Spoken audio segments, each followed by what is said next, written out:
pour Emmanuel Macron ce n'est pas une première. Au fil des années, le président de la République a mis sa plume au service de plusieurs causes. C'était au quart de Jean-Paul Huchon, la séance est ouverte de Michaël Nogal, et après ?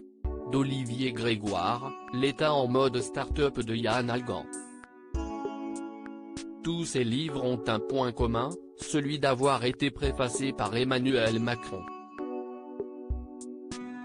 Et le 5 novembre prochain, les lecteurs vont pouvoir s'acheter un nouvel ouvrage dans lequel ils pourront lire la prose du chef de l'État, comme l'a révélé le correspondant de Radio France Pascal Thibault.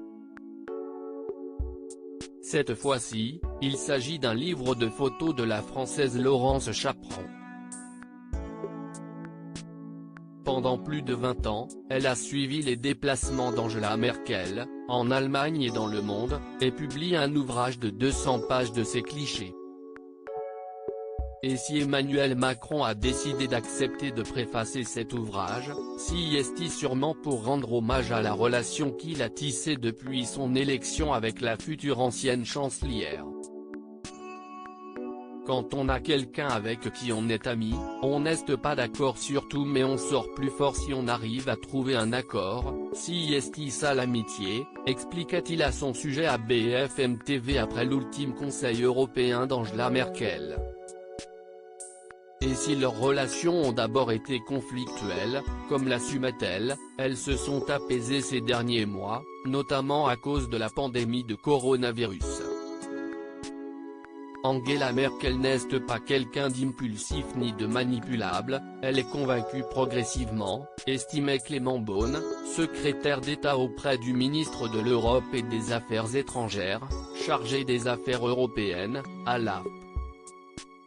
Emmanuel Macron invite Angela Merkel une dernière fois à Bruxelles il y a quelques jours. Angela Merkel et Emmanuel Macron ont d'ailleurs célébré leur relation jusque tard dans la nuit.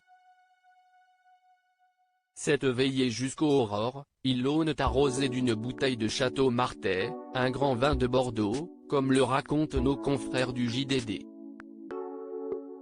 Il faut dire que les deux ont des points communs. Elle a une résistance physique comparable à celle d'Emmanuel Macron. Dans ces moments, elle a beaucoup d'humour, de malice. Elle ne se prive jamais d'une bonne tranche de rire et elle est très bon public, expliquait Nathalie Loiseau, diplomate française, aux Parisiens. D'ailleurs, ils vont bientôt se retrouver puisqu'Angela Merkel terminera sa tournée d'adieu en France à Beaune sur invitation d'Emmanuel Macron, qui voulait une ville dont les monuments historiques illustrent le patrimoine français. Ce sera sa dernière visite officielle en tant que chancelière. Loading Budget.